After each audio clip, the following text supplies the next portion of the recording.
தாயுள்ளத்தோட Toyota கேட்டிருக்கிறாங்க. அது maybe at least குறைந்தபட்சம் ஒரு ஒரு அவங்க கிறிஸ்டால நிற்கிறாங்க. குறைந்தபட்சம் ஒரு கிரெட்டானா வாங்கி கொடுப்பார் போல தெரியுது முதலமைச்சர். 1000 இருந்தாலும் அண்ணன் முதலமைச்சர் கொடுத்த காரில் போய் இறங்கினா தான் கௌரவமாக இருக்கும். எது குதிரை பேரம் பண்ணும்போது கௌரவமாக இல்லை, கௌரவ அசிங்கமாக இல்லை, அதை பற்றிலாம் ஒரு பேசு கிடையாது. சட்டமன்றம் எப்படி இருக்குன்னா, லலிதா ஜுவல்லரியோட பாட்டு பார்த்துருப்பீங்க நீங்கள். அல்ல நெடில் குறிலில் நீங்கள் முதலமைச்சரை பாராட்டி பாட வேண்டும் என்று நேயர்களுக்கு சார்பாக. கொடுத்ததெல்லாம் கொடுத்தார், இவர் யாருக்காக கொடுத்தார்? சரி, இப்போ இந்த 100 நாளில் நல்லது எதுவுமே இல்லையா? அந்த மாதிரி அப்படி பார்த்தா ஒன்றும் இல்லை. ஆனால் நிறைய கண்டென்ட் கொடுத்துருக்காரு. இன்ஸ்டாவில் நிறைய ஃபேஸ்புக் கண்டென்ட்டு, என்டர்டெயின்மெண்ட்டை வந்து வாரி வழங்கியிருக்கிறார் இந்த 100 நாளில். என்ன மாதிரி என்டர்டெயின்மெண்ட்னா, செய்கையெல்லாம் செஞ்சுருக்காப்புல. இப்படி இன்ட்டு போடுறது, இப்படி போடுறது.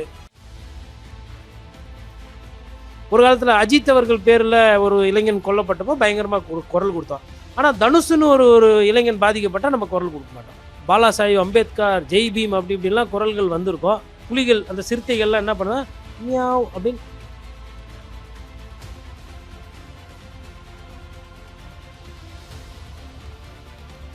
பெஸ்ட் மணி கோல்ட் வழங்கும் தி டிபேட்ஸ் நான் கண்ட மாற்றம். உங்க தங்க நகைய வேற எங்கும் கிடைக்காத அதிக விலைக்கு விற்பனை செய்ய பெஸ்ட் மணி கோல்டுக்கு வாங்க. உங்கள் வளர்ச்சி எங்கள் மகிழ்ச்சி. நான் கண்ட மாற்றம். இந்த 100 நாளில் இப்படி ஒரு தலைப்பு ஒன்று கொடுத்துருக்கீங்க. தலைப்பு நல்ல தலைப்பு தான், பேசுகிறது தான் கொஞ்சம் கஷ்டம். ஒரு சாங்கு, ஒரு வைபு, அதுக்கப்புறமா வந்து ஒரு ஃபேஸ்புக் லைவ் அந்த மாதிரி ஏதோ ஒன்று பண்ணலாம். இப்போ தனியாக ஒரு பத்திரிகையாளர் பேசுகிறன்றது கொஞ்சம் சிரமம்தான். நாட்டில் வந்து நான் கண்ட மாற்றம் அப்படின்னு பார்க்கும்போது, இப்போ இன்றைக்கி நிகழ்ச்சியில் கூட வந்தபோது நான் சொல்லியிருந்தேன், நான் வெளிச்சத்தில் இருக்க மாதிரி இருக்குது, எதிரில் இருக்கவங்களாம் இருட்டில் இருக்க மாதிரி இருக்குன்னு. நிறைய பேர் நைட்டில் உண்மையிலே இருட்டில் தான் இருக்கிறாங்க. கரண்ட்டு வந்து இன்னும் சரியாக வரல. ஸோ முதல் மாற்றம் அப்படின்னு பார்க்கும்போது, இந்த மின்சார தடை வந்து ஒரு பெரிய பிரச்சனையாக இருக்குது. அப்புறம் மின்சார பற்றாக்குறை, மின்சார தடை, அதான் மின்சார பற்றாக்குறைன்னா நம்ம இந்த வோல்டேஜ் மாறி மாறி வர்றது சொல்கிறோம். அப்புறம் கரண்ட்டு பில் வந்து ரொம்ப நாளாக வந்து போன ஆட்சியிலேருந்தே அதிகமாக தான் வருதுன்ற ஒரு குற்றச்சாட்டு இருந்தது. இப்போ அந்த குற்றச்சாட்டை எல்லாம் மறந்து போயிட்டாங்க. என்னென்னா, அது வந்து ஓரளவுக்கு கொஞ்சம் அதிகமாக வந்ததும், இப்போ வந்து பல மடங்கு அதிகமாக வந்ததுனால கரண்ட்டு பில் வந்து ஒரு பெரிய பேசுபொருளாக இருக்குது. அப்போது சரி, அப்போ வந்து வேறு சில பிரச்சனைகள் எதுனா இருக்கா அப்படின்னு பார்த்தா, குறிப்பாக ஒரு தலைப்பு, அந்த தலைப்பை ஒட்டி நான் பார்க்கணுன்னா 3 பிரிவாக அதை பிரிக்கணும்னு ஆசைப்பட்றேன். ஒன்று வந்து பெண்களுக்கு எந்த விதமான மாற்றம், இன்னொன்று ஆண்களுக்கு, அப்புறம் இளைஞர்கள். இந்த இளைஞர் கேட்டகரியை வந்து நம்ம ஜென்சியாக வச்சுக்கலாம். அது வந்து எப்படின்னா, யங்ஸ்டர்ஸ், ஆண்களும் இருப்பாங்க, பெண்களும் இருப்பாங்க. அதுக்கப்புறம் அதாவது ஒரு 40 வயது மேலே இருக்கிற ஆண்கள், 40 வயது கிட்ட இருக்கிற அதுக்கு மேலே இருக்கிற பெண்கள் அப்படின்னு. இப்போ ஃபஸ்ட்டு வந்து பார்க்கும்போது, இந்த பெண்களுக்கு வந்து ஒரு 2500 ரூபா இல்லத்தரசிகளுக்கு கொடுக்கப்படுன்ற மாதிரி சொன்னாங்க. அந்த விஷயத்தில் வந்து இன்னும் எதுவும் மாற்றமும் வரல, ஒரு முன்னேற்றமும் தெரியல, எப்போ வரணும் தெரியல. அந்த விஷயத்தில் பார்த்திங்கன்னா, வெஸ்ட் பெங்காலை சார்ந்த சுவேந்த அதிகாரி 3000 ரூபா பெண்களுக்கெலாம் நிறைய போட்டிருக்காரு. அப்புறம் தாலிக்கு தங்கம், தாய்மாமன் சீர், அதெல்லாம் வந்து கொண்டே இருக்கிறது, விரைவில் வந்துடும் அப்படின்ற மாதிரி ஒரு பெண்களுக்கு ஒரு வகையில் ஒரு சில விஷயம் செய்திருக்கிறாங்க, ஒரு சில விஷயம் செய்யலை.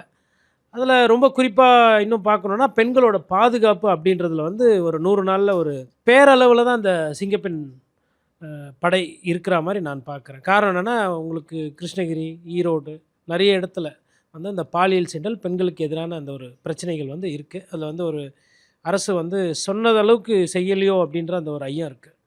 சரி, அப்போது பெண்களை பற்றி நம்ம பேசிட்டோம். அப்புறம் இப்போ வந்து நம்ம இளைஞர்கள், ஜென்சியை பொறுத்தவரையிலும் அதிகமாக வைப்பு பண்ணி பாட்டு பாடி, எங்கள் விஜய் அண்ணா நீங்கள் வாங்க, உங்கள் விஜய் அப்படின்னு எல்லாம் பேசி, அதில் இந்த தோழா, தோழி, அப்புறம் குட்டீஸு, செல்ல குட்டீஸு, லட்டு குட்டி எல்லாத்தையும் சேர்த்துக்கலாம். அதில் வந்து என்ன பண்ணியிருக்காரு அப்படின்னா, விஜய் அண்ணா வந்து பெருசாக எதுவும் செய்யலை. ஆனால் நிறைய கண்டென்ட் கொடுத்துருக்காரு. இன்ஸ்டாவில் நிறைய ஃபேஸ்புக் கண்டென்ட்டு, நிறைய வைரல் ஆகிற அளவுக்கு நிறைய சாங்கு அதெல்லாம் கொடுத்துருக்காரு. அப்போ அவங்களுக்கு தேவைப்படுற அந்த என்டர்டெயின்மெண்ட்டை வந்து வாரி வழங்கியிருக்கிறார் இந்த 100 நாளில். என்ன மாதிரி என்டர்டெயின்மெண்ட்னா, செய்கையெல்லாம் செஞ்சுருக்காப்புல. இப்படி இன்ட்டு போடுறது, இப்படி போடுறது, அப்புறம் இப்படி கை வைக்கிறது. அந்த இராணுவத்தில் வந்து பார்த்திங்கன்னா ஒரு மாதிரி சல்யூட் வைப்பாங்க, காவல்துறை ஒரு மாதிரி சல்யூட் வைப்பாங்க, ஏர்ஃபோர்ஸ் ஒரு மாதிரி இருக்கும், நேவி ஒரு மாதிரி இருக்கும். ஆனால் இப்படி சல்யூட் வச்சு நான் பார்த்ததே இல்லை. இப்போ இதெல்லாம் அந்த ஜென்சிக்கு தான். நிறைய பேர் சந்தோஷமாக இருந்தாங்க இல்லைங்களா, அவங்களுக்கெல்லாம் இப்படி வச்சுக்கிறார் அண்ணன் வணக்கம். அது பார்த்து நீங்களும் அப்படி யாரெல்லாம் இப்படி வணக்கம் வச்சு பழகிக்கிறீங்களோ பழகிக்கலாம். அப்போ ஜென்சிக்கு அப்போ என்ன தான் இருக்குது அப்படின்னா, சர்ச்சை பேச்சு, பாராட்டு விழா, பட்டிமன்றம். சட்டமன்றம் எப்படி ஆயிருக்குன்னா, இதுவும் ஜென்சிகளுக்காக பண்ணதா. சட்டமன்றம் எப்படி இருக்குன்னா, லலிதா ஜுவல்லரியோட பாட்டு பார்த்துருப்பீங்க நீங்கள். அல்ல நெடில் குறிலில் நீங்கள் முதலமைச்சரை பாராட்டி பாட வேண்டும் என்று நேயர்களுக்கு சார்பாக நான் கேட்டுக்கொள்கிறேன். இந்த மாதிரி போகுது சட்டமன்றம். அப்போ அது வந்து நீயா நானா, மாநாடம், மயிலாடா, இந்த விஜய் டிவி ப்ரோக்ராமெல்லாம் தள்ளி மேலே எடுத்துகிட்டு போயிட்டாங்க ஓரளவுக்கு உண்மையிலே. ஸோ இதெல்லாம் வந்து இளைஞர்களுக்காக கிடச்சாங்க. சரி, அப்போ இளைஞர்கள் கேட்டது என்ன? இளைஞர்களுக்கு தேவை என்ன அப்படின்னா, நான் இப்படி பார்த்தா வேலை வாய்ப்பு பெருகி இருக்கணும். அந்த வேலை வாய்ப்பை வந்து என்ன பண்ணிட்டாங்கன்னா, உத்தரப்பிரதேச கம்பெனி ஒன்று கொடுத்துருக்குறாங்க. அவங்க பார்த்து எதுனா ஏ கிசான் ரகு தாத்தா அந்த ரேஞ்சில் ஹிந்தி தெரிஞ்சவங்க யாருன்னா இருந்தால் நீங்கள் வந்து வண்டி ஓட்டுங்க ஆத்தா அப்படின்ற மாதிரி, கிண்டி கேலியே அடையாருக்கு போலியே அப்படின்ற மாதிரி ஏதோ தத்தி புத்தி பேசலாம் பொழுது. இல்லை ஒரு வேலை இல்லைங்க, விசில் ஒண்டி தானே ஊதணும் கண்டக்டர் வேலைக்கு, அது நாங்கள் நல்லாவே ஊதுவோம், எங்கள் விஜய் அண்ணா பயங்கரமாக சொல்லி கொடுத்துருக்காரு அப்படின்னா ஒரு சிலருக்கு மேபி வேலை கிடைக்கலாம். 27,000 சம்பளம் வரத்துக்கு வந்து 18% ஜிஎஸ்டி. யார் வீட்டு காசுன்னு தெரியல அந்த 18% ஜிஎஸ்டி. ஸோ இதெல்லாம் வந்து இளைஞர்கள் அவங்களுக்கு கொடுத்துருக்கணும். அவங்க தான் அதிகமாக நேசித்து இந்த தாவே காட்சிக்கு ஓட்டு போட்டாங்க. ஆனால் நம்முடைய முதலமைச்சர் அதை பற்றி பெருசாக கவனம் செலுத்தலை. அதுக்கு அடுத்து பார்த்தா இளைஞர்களுக்கு வந்து இதே மாணவர்கள், இதே இளைஞர்கள் வந்து சென்ற கால ஆட்சியில் வந்து போராட்டம் பண்ணலாம், கேள்வி கேட்கலாம், விமர்சனம் பண்ணலாம். ஆனால் இப்போது கரப்பாம்பூச்சி கட்சியோடு சேர்ந்து கம்யூனிஸ்ட் கட்சியோட மாணவர்களோ இல்லை கல்லூரி இளைஞர்களோ வந்து போராட்டம் பண்ணக்கூடாது. இதுக்கு வந்து பள்ளிக்கல்வி உயர்கல்வித்துறை மூலிமா ஒரு சர்க்குலர் அனுப்பப்பட்டது. அப்புறமா வந்து சட்டமன்றத்தில் கேள்வி கேட்குறாங்க, அரசியல் கட்சியெலாம் அதை பேசினோன்னே இல்லை அது தப்பாக போயிடுச்சு. இப்போ எனக்கு என்ன ஒரு கேள்வினா, அதையே அது எப்போ பார்த்தாலும் இந்த மாதிரி மாணவர்கள், பொதுமக்கள் இவங்களுக்கே தப்பாக போகுது. பாரதிய ஜனதா கட்சியில் யாரெல்லாம் போராட்டம் பண்ணுறாங்களோ அவங்களெல்லாம் அடையாளம் காணுங்க, அந்த மாதிரிலாம் வரமாட்டேங்குது. அப்போது ஒரு அன்னைக்கு வந்து அந்த இளைஞன், அந்த மாணவன், அந்த நண்பா நண்பி பிடிச்சிது. இன்றைக்கி அதே நண்பா நண்பி எங்கன்னா போய் போராட்டம் பண்ணுறாங்க, நீட் தேர்வுக்கு எதுனா பிடிக்கல, ஒன்றுமே கிடையாது. ஒரு விசிகா தோழர்கள் போராட்டம் பண்ணுறாங்க, அந்த வழியாக ஒருத்தர் பைக்கில் போகிறான். அந்த ஒரு தம்பியை இழுத்து போட்டு கிட்டத்தட்ட 10 பேருக்கு மேலே சொக்காயை பிடிச்சி வலிக்கிறீங்க, கழுத்தை போட்டு நினச்சிக்கிறீங்க, ஒயர் மாதிரி ஏதோ ஒன்று அதை போட்டு கழுத்தை இருக்கிறீங்க. ஏதோ அதை பார்க்கும்போது நம்மள ஒருத்தன் தானே.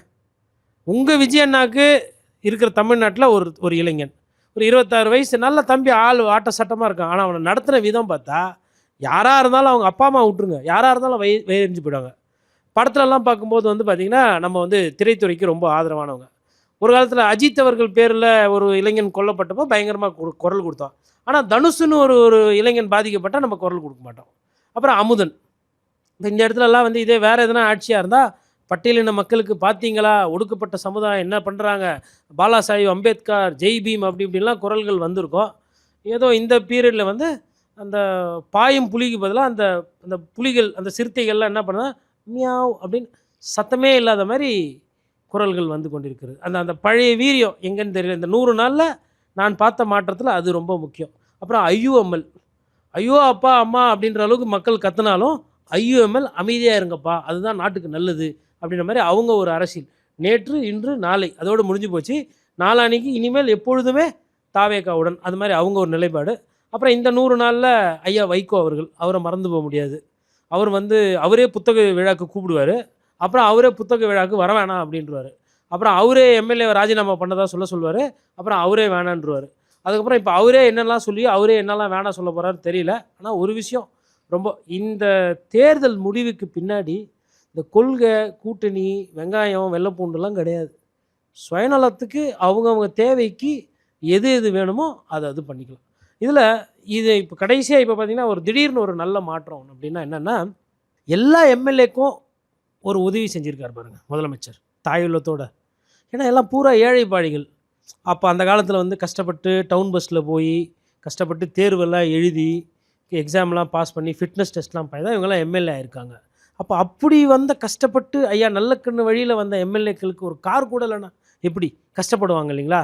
மக்கள் பணி எப்படி செய்வாங்க, விவசாயிகளை போய் எப்படி பார்ப்பாங்க, நெசவாளர்கள் எப்படி போய் பார்ப்பாங்கன்னு சொல்லிட்டு தாயுள்ளத்தோட டொயோட்டா கேட்டுருக்குறாங்க. அது மேபி அட்லீஸ்ட் குறைந்தபட்சம் ஒரு அவங்க கிறிஸ்டாவில் நிற்கிறாங்க, குறைந்தபட்சம் ஒரு கிரெட்டானா வாங்கி கொடுப்பார் போல் தெரியுது முதலமைச்சர்.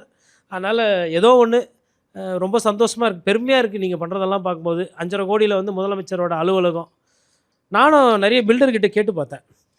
10க்கு 10 ரூமில் இருக்கிறாரு முதல்வர் சொல்லிட்டு பேரவையில் வந்து அவர் பதிவு பண்ணுறாரு ஐயா ஆதவர்ஜுனா. 10க்கு 10 ரூமில் இந்த மாதிரி 2 சோஃபா போட முடியும், அவ்வளோதான். முதலமைச்சர் இம்மா தூண்டு சோஃபாலேயே உட்காந்து இருக்கிறாரு. அது பார்த்தா அந்த சீஃப் மினிஸ்டர் போர்டு இவ்வளோ நீட் இருக்குது. அப்போது சொல்லணுன்றதுக்கும் சொல்கிறணும். அப்புறம் இன்னொரு மாற்றம், ரொம்ப முக்கியமான மாற்றம் இதுதான். என்னென்னா, உண்மையோ பொய்யோ அந்த நேரத்தில் கோ வித் த ஃப்ளோ மாதிரி என்ன தோணுதோ பாராட்டி பேசிடணும். அதில் உண்மை இருக்கோ போயிடும். எனக்கு கல்லூரியில் வந்து லவ் ஃபெயிலியரு, எனக்கு ஸ்கூலில் வந்து படிக்கும்போது என் பல்பத்தை பிடிங்கின்னு போயிட்டான், என் பென்சிலை வந்து பக்கத்தில் இருந்த பொண்ணு எடுத்துகிட்டு போயிடுச்சு, இந்த கதைலாமா பேசுவாங்க சட்டமன்றத்தில்? அதெல்லாம் நான் எதுக்கு சொல்கிறேன்னா, நாலு பின்ன வேறு யாருன்னா பேசுவாங்க. அதனால் இப்போ முன்கூட்டியே சொல்லி வைக்கிறேன். அப்புறம் வந்து எனக்கு கார் இல்லாததுனால எனக்கு தோல்வி. அதாவது என்ன சொல்கிறதுன்னு தெரியல. அப்போ வந்து அந்த ஒரு ஜோக் ஒன்று சொல்லுவாங்க, இன்னொன்று நீ பைத்தியக்காரனே நினச்சினுக்கிறல்லவா அப்படின்னு ஒருத்தர் கேட்பார். அந்த மாதிரி இருக்குது இந்த பேரவையில் நடக்கக்கூடிய நிகழ்ச்சிகள்லாம் பார்த்தா. அதில் அப்புறமா வந்து அவர் சந்தோஷமாயிட்டார், ஹாப்பி ஆகிட்டார் இப்போ கார் கொடுத்த உடனே. நான் என்ன பார்க்குறேன்னா, இந்த காரோட நோக்கம் என்பது, ஆல்ரெடி கார் இருக்கா நிறைய பேருக்கு, அதையும் பதிவு பண்ணுறாங்க. 1000 இருந்தாலும் அண்ணன் முதலமைச்சர் கொடுத்த காரில் போய் இறங்கினா தான் கௌரவமாக இருக்கும். எது குதிரை பேரம் பண்ணும்போது கௌரவமாக இல்லை, கௌரவ அசிங்கமாக இல்லை, அதை பற்றிலாம் ஒரு பேசு கிடையாது. ஆனால் முதலமைச்சர் கொடுத்த காரில் போய் நின்னா கௌரவமாக இருக்குமா? அப்போ 20-30 லட்ச ரூபா காருக்கு வந்து நீங்கள் வந்து இப்படியெல்லாம் ஆசை, அதாவது பணம் இருக்குது, சொத்து இருக்குது. ஒரு சிலருக்கு பார்த்தா 30 லட்ச ரூபா ஃபிக்ஸட் டெபாசிட்டில் வச்சுக்கிறாரு, கார் இருக்குது, அவரும் கார் கேட்குறாரு. இன்னொருத்தர் ஒரு பெரிய பெரிய கிளாஸு பென்ஸ் எல்லாம் வச்சுருக்கிறதா சொல்கிறாங்க, அவரும் கார் கேட்குறாரு. இன்னொருத்தர் ஆல்ரெடி இன்னோவா ஒன்று வச்சுருக்கிறாரு, அவரும் இன்னோவா கேட்குறாரு. அப்போது உங்களுக்கெல்லாம் வந்து எவ்வளோ தேவை என்னன்னா, இப்போ ஒரு என்னடா மக்கள் பணத்துலேருந்து நம்ம இந்த மாதிரி கேட்குறோமே, கடனில் இருக்குன்றாங்க, 10 லட்சம் கோடி கடன் இருக்குன்றாங்க, இது ஒரு ஆடம்பர செலவு, இது ஒரு தேவையில்லாத செலவு அப்படின்ற அந்த எண்ணோட்டம் வந்து சிறிதளவும் இல்லாமல், நமக்கு என்ன தேவை, நமக்கு என்ன வேணும் அப்படின்றத பயணம் பண்ணுற ஒரு அரசாக இதை நான் பார்க்கிறேன். சரி, இப்போ இந்த 100 நாளில் நல்லது எதுவுமே இல்லையா? எல்லாமே வந்து பத்திரிகையாளர் கோட்டீஸ்வரனுக்கு எப்போ பார்த்தாலும் கண் வந்து குறுகிய பார்வை, அதில் வந்து ஒரு விஜய் அண்ணாவோட தொலைநோக்கு பார்வை அவருக்கு தெரிய மாட்டேங்குது. இந்த பைரேட்ஸ் ஆஃப் தி கேரிபியன் எல்லாம் பார்த்தீங்கன்னா, அந்த இப்படி கப்பலில் வரும்போது இப்படி வச்சு பார்ப்பாங்க, அந்த மலையில் என்ன இருக்குது, இந்த கப்பலில் என்ன இருக்குதுன்னு. அந்த மாதிரி அப்படி பார்த்தா ஒன்றும் இல்லை. சரி, எதனாச்சும் பக்கத்துலேயே எதனா இருக்குதுன்னு பார்த்தா வெற்றி ஆடு திட்டம். பேரை பாருங்கள், வெள்ளாடு கேள்விப்பட்டிருக்கேன், செம்மறி ஆடு கேள்வி, கருப்பாடு கேள்விப்பட்டிருக்கேன். ஆடுலேயே வெற்றி தோல்வின்னு வந்துக்குது. இப்போ அடுத்து யாருன்னா இந்த திட்டத்துக்கு பேர் பண்ணால் தோல்வி ஆடு திட்டம். அதாவது அந்த ஆடு வெற்றி ஆடு திட்டம், எனக்கு தெரியல ஆட்டுக்கு என்ன வெற்றின்னு தோல்வின்னு தெரியல. வெற்றி ஆடு திட்டம் சிறப்பு. அப்புறமா என்ன பண்ணுங்கன்னா, எடப்பாடி பழனிசாமி பீரியடில் கோழி கொடுத்தாங்க. நீங்கள் என்ன பண்ணுங்கள், வெற்றி சண்டை சேவல் திட்டம்னு சேவல் கொடுங்க அடுத்து ஒரு 6 மாதம் கழிச்சு. ஏன்னா எதனா ஒன்று போயிட்டே இருக்கணும் இல்லையா? அதுக்கப்புறம் அந்த குளத்தூர் பக்கம் போனீங்கன்னா அந்த ஃபைட்டர் மீன் இருக்கும், அது சண்டை போடும். வெற்றி ஃபைட்டர் திட்டம் அப்படின்னு இந்த ஸ்கூல் பசங்கள்லாம் இருப்பாங்க, ஏன்னா அவங்க தான் நம்மளோட வாக்காளர்கள். இப்போயே 8வது படிக்கும்போது, தம்பி நான் எந்த கட்சி தெரியும்ல, அண்ணன் தெரியும்ல, விஜய் மாமா கட்சி, வைப்பு பண்ணுவோமா, சாங்கு போடுவோமா, இப்படி பேசி வச்சுக்கணும். அதனால் என்ன பண்ணுங்கன்னா, அந்த குளத்தூர் போனீங்கன்னா மீன் பண்ணலாம் இருக்கும். இப்போ தான் முதல்வர் தோற்று போயிட்டார்ல, முன்னாள் முதலமைச்சர், தொகுதி ஃப்ரீயாக தானே இருக்குது. அங்கே போனீங்கன்னா கப்பீஸு, பிளாக் மாலி, அதுக்கப்புறம் ஃபைட்டர் மீன்லாம் விற்பாங்க. அதெல்லாம் வாங்கி கவரில் போட்டு விஜய் அண்ணா ஸ்டிக்கர் ஒன்று ஒட்டிட்டு வீடு வீடாக கொடுத்தீங்கன்னா விஜய் அண்ணா குத்த மீன், வெற்றி மீன் வளர்ப்பு திட்டம் அப்படி ஒரு பேர் வச்சிட்டா ரொம்ப இதெல்லாம் வந்து செலவே இல்லாமல் இப்போ ஓட்டு வரும். அந்த குழந்தைய வந்து வச்சுட்டு இருப்பான். அப்புறம் அந்த மீன் செத்து போயிட்டோன்னா அந்த குழந்தை அழுவோம். அப்போ யாருன்னா ஒரு அமைச்சர் அமுச்சு, மீன் செத்து போச்சு, வெற்றிக்கு வளர்ப்பு திட்டத்தில் கொடுத்த மீன் செத்து போச்சுன்னு குழந்தை அழுதுச்சு, ஆறுதலுக்குரிய அமைச்சர் கீர்த்தனா அப்படின்னு ஒரு வீடியோ ஒன்று போட்டிங்கன்னா செம வைரலாக போகும். ஒரு மினிமம் ஒரு 50 லட்சம் பேர் பார்த்துருவாங்க. அப்படியே பிக்கப் பண்ணினே போனோன்னா, இந்த கரண்ட் பில்லால் பாதிக்கப்பட்டவங்க, வேலைவாய்ப்பு கிடைக்காம பாதிக்கப்பட்டவங்க, டிஎன்பிசி எக்ஸாம் எழுதி வேலை கிடைக்காதவங்க, அதுக்கப்புறம் சொத்து வரி அதிகமாக கட்டுறவங்க, தண்ணி வரி அதிகமாக கட்டுறவங்க, பால் விலை ஏறி போச்சுன்னு புலம்புறவங்க, சட்டம் ஒழுங்கு சரியாக இல்லை, இடத்தகராறு இருக்குது, கட்ட பஞ்சாயத்து, இதில் பாதிக்கப்பட்டவங்களாம் நான் ஒரு 8-10% வருவாங்க. பட் நம்ம இந்த நண்பா நண்பீஸ் குட்டீஸை அப்படியே நம்ம வளர்த்து எடுத்துகிட்டு வந்தோன்னா, அந்த 8% ஓட்டை இந்த 8% ஓட்டை வச்சு சரி செஞ்சு திருப்பி 34% ஓட்டு வாங்கி திருப்பி ஒரு 108 107 வந்தால் போதும். மிச்சம் நம்ம பக்கத்தில் இருக்கிற கட்சியிலேருந்து எடுத்துக்கலாம். யாருன்னா குக்கரில் வச்சுன்னு வருவாங்க, அவரை பிடிங்கின்னு குக்கர் தூக்கி போட்டு மேலே இருக்கிற விசில் எடுத்துன்னு வந்துடலாம். அப்படியே திருப்பி இன்னும் ஒரு 5 வருஷம் கூட நம்ம ஓட்டிக்கலாம். அது ஒரு பிரச்சனையே கிடையாது. அப்புறம் இப்போ ஐயூஎல் மாதிரி அப்போ யாருன்னா ஒருத்தர் வருவாங்க, சமூக போர்வழியில் சிறுபான்மையர் பாதுகாப்புக்காக வரேன்னு சொல்லிட்டு திமுகவில் அதிமுகவில் அதை போய் சீட்டை வாங்கிட்டு அதுக்கப்புறமா என்ன பண்ணுவாங்கன்னா வந்து, இல்லைங்க பாசிச பாஜக வந்து விடக்கூடாது. இந்த பாசிச பாஜக கிட்டத்தட்ட அண்ணாமலையே வந்து 5 வருஷமாக எக்ஸ்பைரி. இந்த வார்த்தையை எவ்வளோ பேர் எப்படியெல்லாம் பயன்படுத்திருக்காங்க. இந்த 20 வருஷமாக இந்த பாசிச பாஜகன்ற பேரை சொல்லிட்டு இவங்கெல்லாம் பண்ணுற அரசியலை கேட்டு கேட்டு புளிச்சு போச்சு. இது ஒரு மாற்றம். இப்போ என்னன்னா அந்த டோன் கம்மியாக இருக்குது.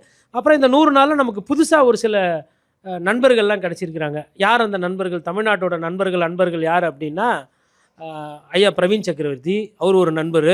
அதுக்கப்புறம் ஐயா டிகே சிவகுமார், அவர் ஒரு நண்பர்.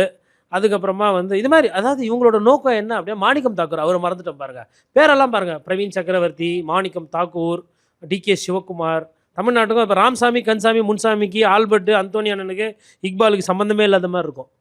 தண்ணி நம்ம இங்கே ஒன்று கேட்டால் அவங்க ஒரு பதில் சொல்லுவாங்க நமக்கு புரியாத மாதிரி.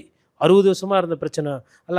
ஐயுஎம்எல் அமைச்சர் ஒருத்தர் சொல்கிறாரு, இது புராண காலத்து பிரச்சனை இருந்துச்சு, அவர் விட்டா ராஜராஜ சோழன், ராஜேந்திர சோழன்லாம் போயிடுவார் பொழுது. ஏங்க ஜூலை மாதம் 2026 ஆகஸ்ட் மாதத்தில் கொடுக்கல, ஜூன் மாதத்தில் 2026 தண்ணி கொடுக்கலன்னு கேட்டால் அவர் வந்து பழைய சாங்குக்கெலாம் போகிறாரு. அவ்வளோ வரலாறு நிறைய தெரிஞ்சு வச்சுருக்கிறாங்க. அப்புறம் பேரவையில் வந்து நான் பார்த்து அசந்த பேச்சு அப்படின்னு பார்த்தா ஐயா காங்கிரஸினுடைய அமைச்சர் ஐயா விஸ்வநாதன் அவர்கள் அருமையான பேச்சு. அந்த பேச்சை கேட்டால் நீட்டு தேர்வை கொண்டு வந்தது பிஜேபி தான் அப்படின்னு நம்பிடுவாங்க. காங்கிரஸ்ன்ற பேரே சொல்லாமல் அதை எப்படி எதிர்க்கிறோம், அது எப்படி பாதிப்புன்றதை அவ்வளோ அழகாக தமிழில் பேசினார். அப்புறம் மொத்தமாக ஓவரால் பர்ஃபார்மன்ஸில் இந்த 100 நாளில் பார்த்திங்கன்னா ஐயா ஜேசிடி பிரபாகர் அவர்களுக்கு வாழ்த்துக்கள். ஏன்னா அந்த கண்ணியம் எங்கெல்லாம் தவறுதோ, அந்த வார்த்தைகள் எங்கெல்லாம் மீறி போதோ, இல்லை சட்டமன்றம் ஃபுல்லாக வந்து ஒரு பட்டிமன்றமாக மாறாமல், பாட்டு மன்றமாக மாறாமல் அவரால் முடிஞ்ச முயற்சியெல்லாம் பண்ணுறாரு. பேரவையில் அந்த மாதிரி அநாகரிகமான வார்த்தை, தேவையில்லாத சொல்லாடெல்லாம் போடாமல் தடுக்கிறாரு. ஆனால் அதை பற்றி பிரச்சனை இல்லை. புஸ்தகத்துக்குள்ளே இருக்கிறத யார் போய் பார்க்க போகிறா? நமக்கு தேவை வந்து இன்ஸ்டாவில் ரீல்ஸு வைப்ஸு போயிட்டே இருக்கணும். அதில் வந்து பெரிய வெற்றி தாவேகா கட்சிக்கு வெற்றி. ஜேசிடி பிரபாகரை பொறுத்தவரை, அவரை பொறுத்தவரை பேரவைத் தலைவராக அவர் வந்து ஒரு கொஞ்சம் அவரால் முடிஞ்சது பண்ணியிருக்கிறாரு. அப்புறம் முதலமைச்சரோட செயல்பாடு 100 நாள் அப்படின்னு பார்த்தா சாரோட ஸ்டைலோ வைபோ இல்லை கோட்டு போடுற அழகு என்ன, நடக்கிற அழகு என்ன, கொஞ்சம் கூட இம்மி கூட குறையல. ரொம்ப சந்தோஷமாக இருக்குது. ஒரு முதலமைச்சர் ஸ்டைலாக அழகாக இருக்கிறது. நம்ம இதை தானே எதிர்பார்க்குறோம் முதலமைச்சர்கிட்ட, வேற என்ன நம்ம எதிர்பார்க்க போகிறோம்? அதனால் அவர் அப்படியே இருக்கட்டும், வாழ்த்துக்கள். மற்றபடி மக்கள் பிரச்சனை அது வேறு யாருன்னா பேசிக்கிடுவாங்க. அப்படி மீறி பேசினாங்கன்னா அது அவை குறிப்பிலேருந்து நீக்கிடலாம். அதனால் ஒன்றும் பிரச்சனை கிடையாது. இப்போ என்னென்னா நான் என்ன பார்க்குறேன்னா கான்ட்ராக்ட் மாறி போயிடுச்சு. 5 வருஷத்துக்கு எப்போ பார்த்தாலும் அவங்களே சம்பாதிக்கிறாங்க. எங்களுக்குன்னும் போது சரி நீங்களும் 5 வருஷம் சம்பாதிச்சிக்கோங்க அப்படின்ற மாதிரி மக்கள் ஒரு வாய்ப்பு கொடுத்துருக்காங்க. இந்த பொன்னான வாய்ப்பை பயன்படுத்தி 5 வருஷத்துக்கு நீங்கள் எப்படிலாம் என்னென்ன பண்ண முடியுமோ பண்ணி வழக்கறிஞர் பிரிவில் ஆல்ரெடி ஆரம்பித்ததாக சொல்லிட்டாங்க. வழக்கறிஞர் நியமனத்தில் காசு வாங்கிட்டு போட்டு கொடுத்துருங்க. அது மாதிரி ஒவ்வொரு நியமனத்திலும் போட்டிங்கன்னா கட்சி நல்லா வளரும். எதுக்கு எப்போ பார்த்தாலும் திமுக அதிமுகவே ஊழல்லாம் பண்ணிக்கிட்டு அதே நம்மளுமே பண்ண ஆரம்பிச்சிட்டோன்னா கரெக்டாகிடும். அப்புறம் ஐயா புஷி ஆனந்த் சொல்கிறாரு, அது வந்து பழக்க தோஷத்தில் வந்துட்டுருக்குது அப்படின்னு. பழக்க தோஷத்தில் அந்த முறைகேடு வருதோ இல்லையோ, ஆனால் நிறைய திமுக எம்எல்ஏக்களே இப்போ ஒரு சிலர் வந்து தாவேக்காக்கு போகிறதுக்கு தயாராகிட்டு இருக்கிறாங்கன்ற செய்தி வருது. அது எந்த சனிக்கிழமை அந்த படம் ரிலீஸ் ஆகும்னு தெரியல. AIADMK round 1 over, round 2. மற்றபடி முதலமைச்சரோட அந்த வார்த்தை வந்து எனக்கு ரொம்ப பிடிச்சது அப்படின்னு பார்த்தா, இந்த 100 நாளில் மக்கள் பணத்தை தொட்டால் விட மாட்டேன், தொட்டவனே விட மாட்டேன்னு சொல்லிட்டு யாரெல்லாம் தொட்டாங்களோ அவங்களெல்லாம் தூக்கிட்டார். உண்மையில் அந்த விஷயம் பாராட்டு.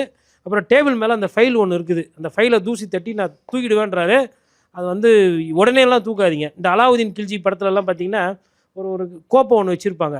அது தேவைப்படும் போது தேய்ச்சா அது உள்ளேருந்து பூதம் வரும், மற்ற நேரத்தில் அது உள்ள பூதம் அப்படியே இருக்கும். அந்த மாதிரி அந்த ஃபைல் உள்ளே இருக்குது பொழுது அது கொஞ்சம் உப்பு, புளி, மிளகா இதெல்லாம் போட்டால் அப்படியே ஊர்க்காவாக செய்யலாம். இல்லை அதை வந்து தேய்ச்சி பூதத்தை வெளில வரக்கலாம். ஒரு முதலமைச்சர் என்பவர் நக்கல் நையாண்டி சட்டமன்றத்தில் பண்ணுறதை தாண்டி ஆக்கப்பூர்வமாக ஊழலை ஒழிப்பேன்னு அவர் சொல்லியிருக்கிறாரு. அந்த வார்த்தையை அவர் செய்யணுன்றது ஒரு கோரிக்கையாக நான் வைக்கிறேன். ஊழல் யார் செஞ்சதாலும் தண்டனை கொடுக்கணும், அதை நடவடிக்கை எடுக்கணும், அதை அரசு செய்யுன்ற மாதிரி 100 நாளில் என்னோட குறைந்தபட்ச ஒரு எதிர்பார்ப்புன்னு பார்த்தா அதுதான்.